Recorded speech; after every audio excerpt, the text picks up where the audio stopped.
maiores sobre elas, você tem uma linha do tempo na Palestina, tá? Nessa linha do tempo você tem a dominação de alguns povos sobre aquele território. Então, na marcação mais antiga que você encontra aí, a dos cananeus, cerca de 2500 antes de Cristo até 1400 antes de Cristo.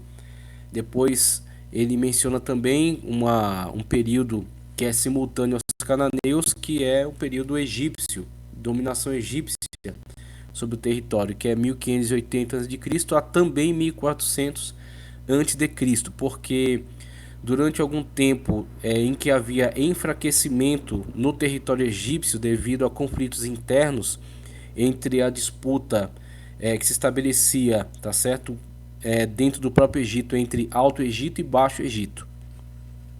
Alto Egito a parte sul, é, e a Baixo Egito a parte norte, parte mais próxima do delta do Nilo, ok? Baixo geograficamente mesmo, mais perto do litoral.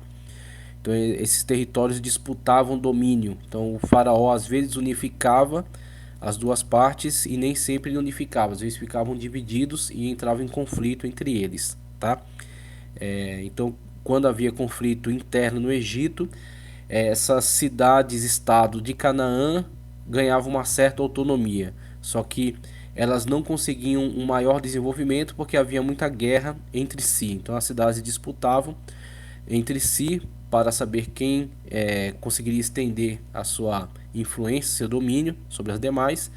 Então você tinha esses pequenos estados cananeus, inclusive isso é atestado arqueologicamente pelas cartas de Tel Amarna, a arqueologia investigando em Tel Amarna, no Egito, descobriu esses tabletes de argila, onde havia ali muitas dessas cartas destes pequenos reis cananeus que pediam ajuda ao Egito contra seus adversários, tá?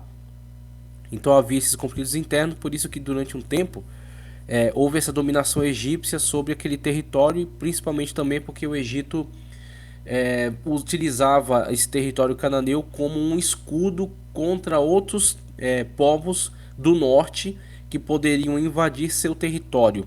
Então os hititas da época, que era um povo também muito antigo, os hurritas, os sumérios, tá? Então povos milenares, povos muito antigos que poderiam vir a agredir o Egito, e ele utilizava-se desses povos de Canaã. Então, olhando para o mapa, você vê que Canaã está entre a passagem, né, para o Egito e esses povos ao norte. Então, está ali Canaã no meio dessa passagem. E o Egito fortalecia às vezes esses pequenos reinos para que eles fossem resistência contra a invasão desses povos.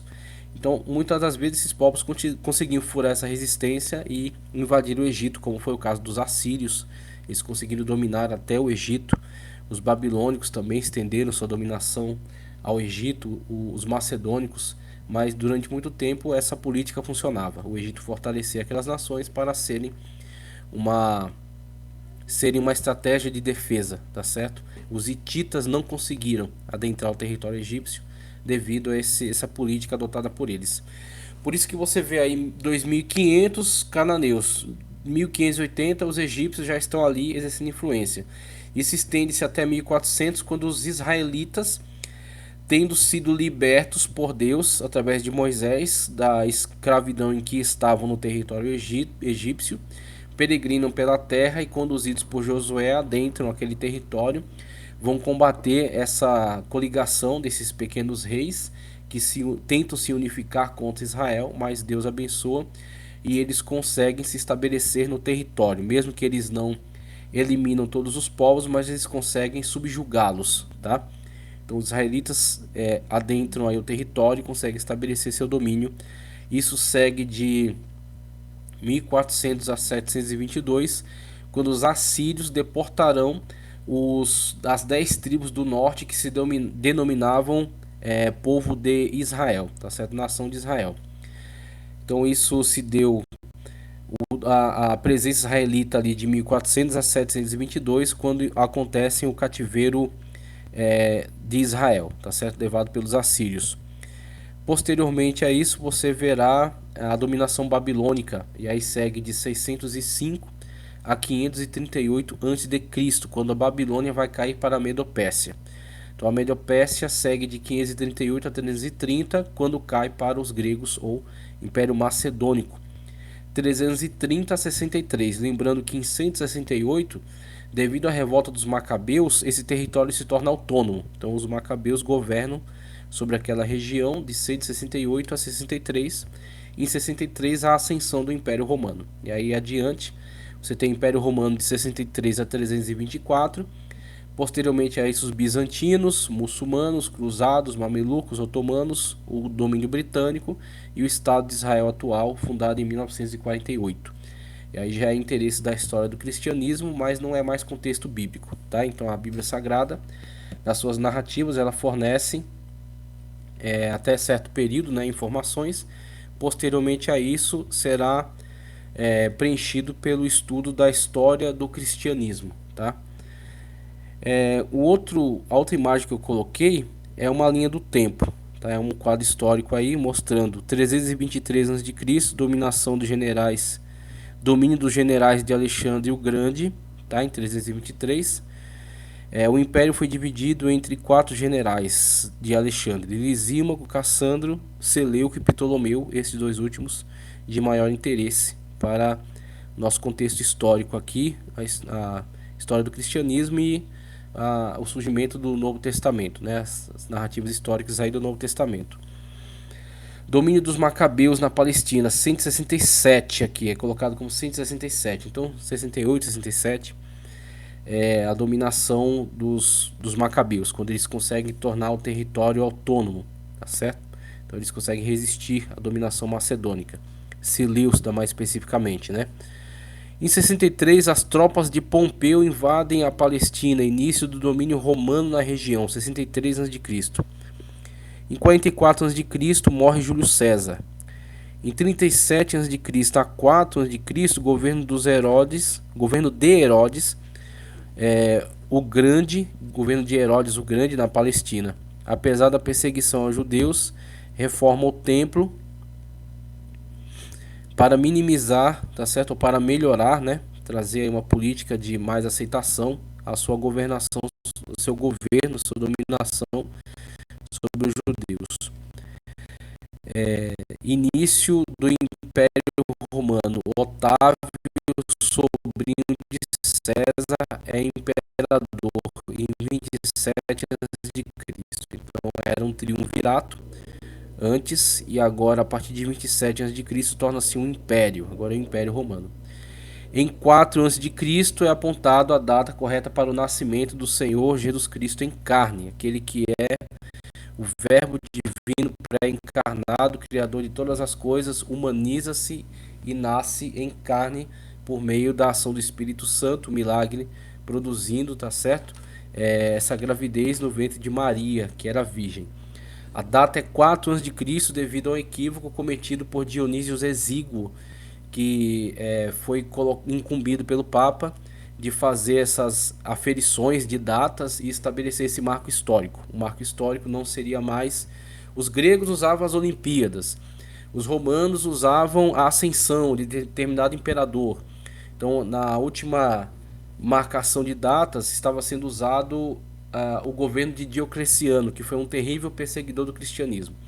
Então, para sair dessa vergonha, eles fizeram essa pesquisa, incumbiram Dionísio de estabelecer esse marco histórico, e quando ele vai tentar estabelecer esses paralelos, ele acaba cometendo um pequeno equívoco, o que é perdoável, uma vez que os recursos eram poucos para se estabelecer essa pesquisa, né?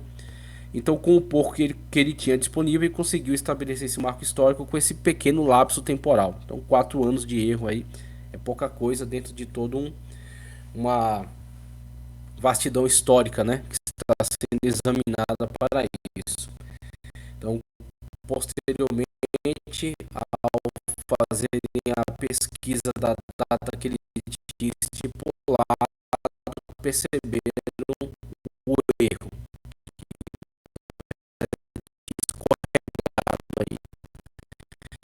Mas fica estabelecido então 4 anos de Cristo para o nascimento do Senhor Jesus Cristo, ok? E a gente prossegue, vamos ver o que eu coloquei mais para vocês aí. Você tem um outro mapa que é esse aqui. Assim, o slide que aponta aí o surgimento do Império Macedônico, tá? 356, o Império Grego se torna uma potência mundial sob o comando de Alexandre, e o idioma grego torna-se a língua das relações internacionais, vindo a ser utilizado na composição dos livros do Novo Testamento. Então veja que, para você entender por que o Novo Testamento, mesmo sendo escrito por judeus, ele não é escrito nem em hebraico e nem em aramaico, que era a língua comum falada ali no cotidiano em Israel, devido ao período que eles passaram no cativeiro babilônico, onde o aramaico era a língua oficial. Então as pessoas trazem consigo os velhos hábitos. Eles falavam em aramaico no seu contexto social, na feira, no trabalho, tá certo? Na sociedade de modo geral. Na sinagoga, o texto era lido e ensinado em hebraico. Então, o hebraico era uma língua de eruditos ali dentro do contexto de Israel. O aramaico era uma língua comum e o grego era utilizado para relacionar-se com os estrangeiros que estavam constantemente agora interagindo com eles, tá certo? Então você tem, por exemplo, a Decápolis, as 10 cidades fundadas ali em torno do território do Mar da Galileia. Elas são cidades que promovem a cultura grega, o helenismo, tá certo? O movimento do helenismo. Então eles conhecem, eles falam o grego, tá certo? O grego koiné, o grego comum, para se relacionar, para fazer comércio, para trabalhar nessas regiões, para comercializar nessas regiões.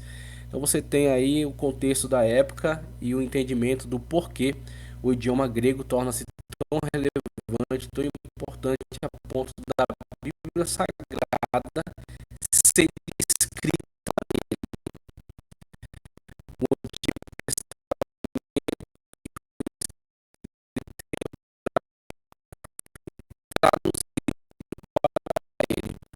a chamada Septuaginta,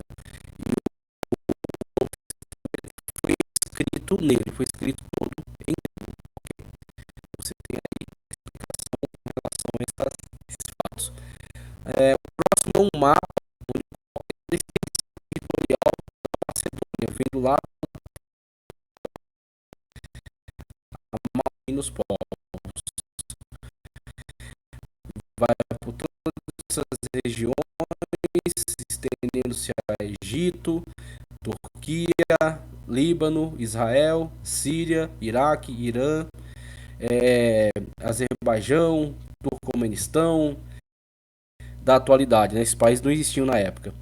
Paquistão, Afeganistão, Irã, Kuwait, Emirados Árabes, Arábia Saudita, a parte norte dela, adentrando aí para a Índia, Cazaquistão, ok? Todos esses países que hoje estão nesses territórios, só para você ter uma noção, né? Quando você vê no mapa atual, eles estão enquadrados dentro desse território que era dominação macedônica. O Império Macedônico se estendeu por todas essas regiões, chegando até a Índia, tá? E ao longo desse trajeto, você ampliando o mapa, você vai perceber uma coisa muito interessante, que são a fundação dessas Alexandrias. Alexandria Escate, Alexandria Bucéfala, Alexandria de Rifaces, Alexandria Niceia, Alexandria do Indo e várias Alexandrias aqui. Alexandria de Carmânia, a Alexandria mais famosa delas, que é a no Egito, tá certo? Que durou muito tempo. Inclusive, estabeleceu-se uma importante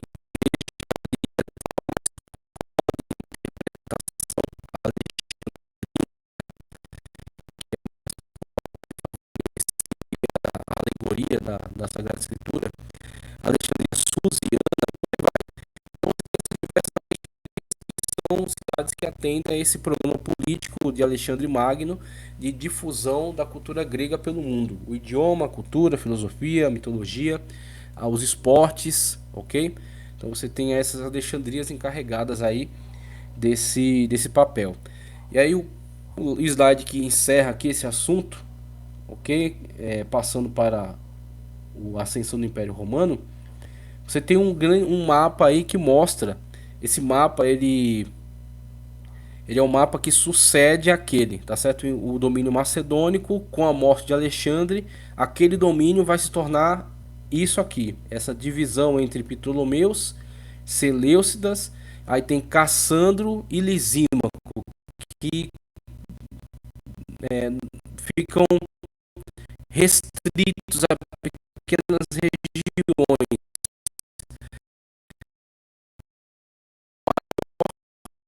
e por Seleuco, tá? E os seus continuadores, as dinastias ptolemaicas e seleucidas, ok?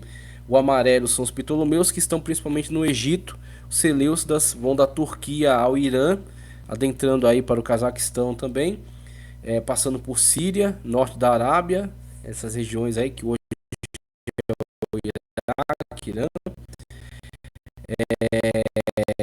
e disputando a Palestina.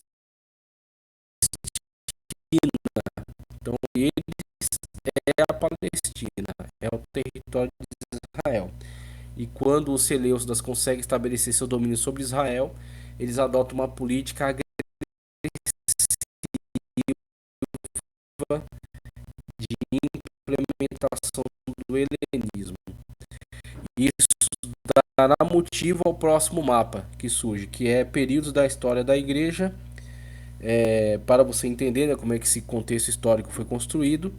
Então, nesse próximo mapa aqui, você tem uma região em torno da Judéia, um vermelho escuro, e aí afastando-se dela vai ficando cada vez mais claro. O que, que é isso? O domínio, a parte mais escura, foi o primeiro domínio que conseguiu ser libertado da influência seleucida por meio da ação de Matatias, de Judas Macabeu, de Hircano, de Aristóbulo, ok? Desses governantes das dinastias macabeias que conseguiram estabelecer primeiro uma guerrilha, depois uma guerra aberta e conseguiram certa autonomia em relação à dominação dos Seleucidas. Conseguiram de fato tornar esse território autônomo e aí vai avançando até essa parte mais clara. Então eles conseguem essa autonomia de 167, 67, 68 até 63 com a ascensão do Império Romano. Então quando Roma consegue vencer ali as guerras contra Cartago, na qual estiveram envolvidos durante o seu domínio na região, equipar o seu exército, estabelecer a sua ordem política, eles então avançam para a dominação de outras regiões. A Grécia, eles dominam a Grécia. Mesmo eles tendo dominado a Grécia, eles absorvem a cultura grega para si, então o idioma do mundo não será o latim, mas sim continuará o idioma grego, porque os romanos a cultura grega para si de imposição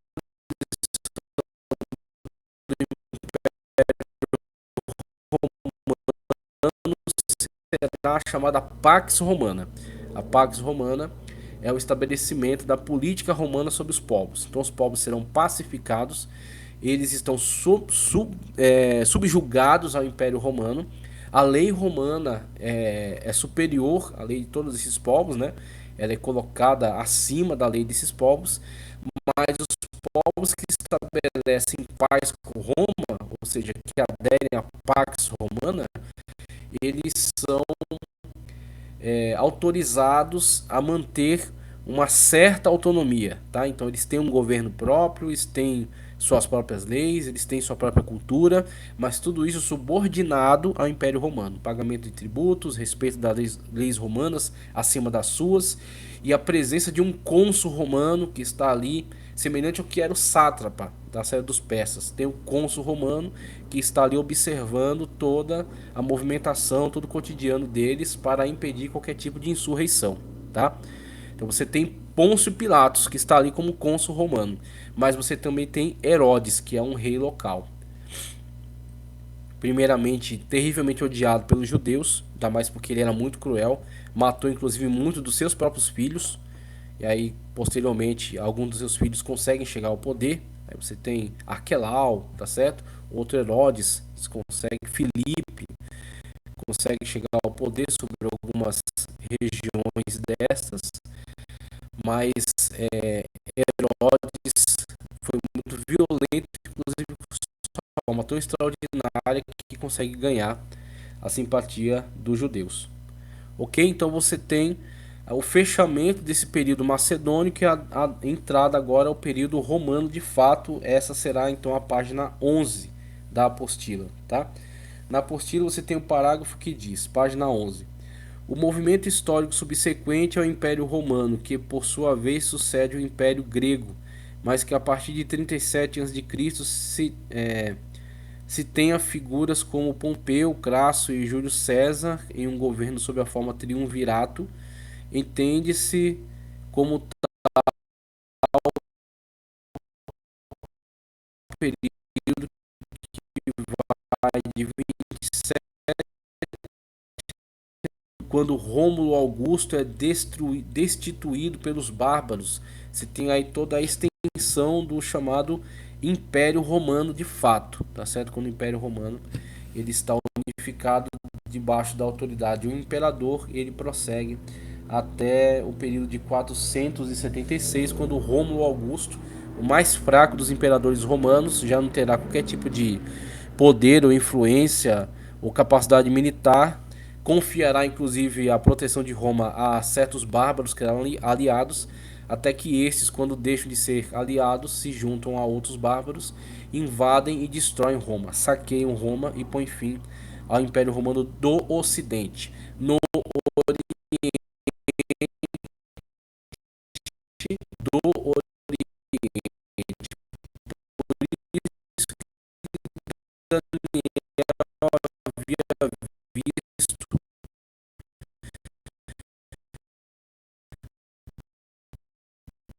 do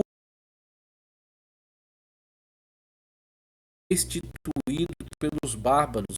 Se tem aí toda a extensão do chamado Império Romano de fato, tá certo? Quando o Império Romano ele está unificado debaixo da autoridade de um imperador, ele prossegue até o período de 476, quando Rômulo Augusto, o mais fraco dos imperadores romanos, já não terá qualquer tipo de poder ou influência ou capacidade militar, confiará inclusive a proteção de Roma a certos bárbaros que eram aliados, até que estes, quando deixam de ser aliados, se juntam a outros bárbaros, invadem e destroem Roma, saqueiam Roma e põem fim ao Império Romano do Ocidente. No Oriente, você terá ainda o prosseguimento do chamado Império Bizantino, que é o Império Romano do Oriente. Por isso que Daniel havia visto duas pernas de ferro. Tudo que está na Sagrada Escritura tem um propósito. São duas pernas de ferro, porque Roma se dividirá em Roma do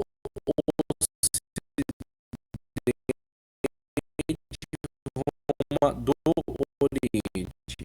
Isso no período de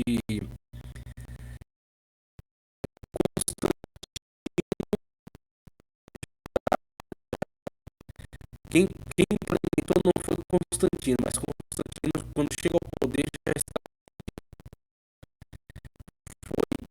esse ano, se não me engano. Pode ser que a gente vai ter mais informação.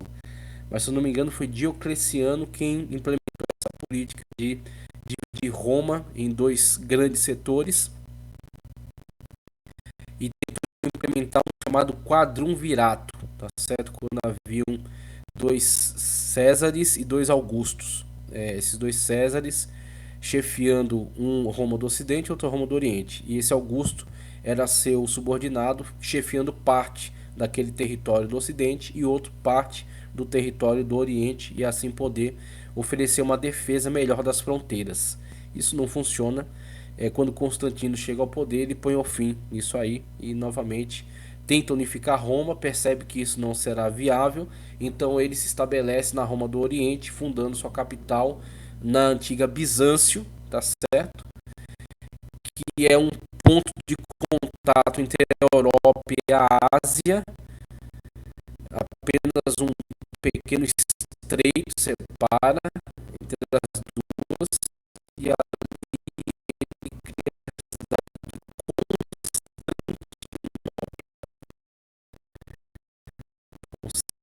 elas têm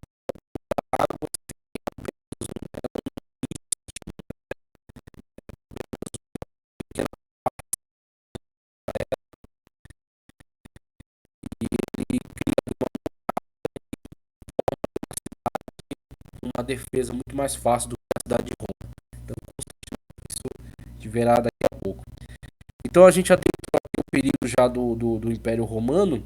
E eu vou finalizar esse áudio e a gente dá sequência no próximo áudio falando especificamente sobre o Império Romano, tá certo? Então estamos ainda na página 11 do material tratando acerca de Império Romano.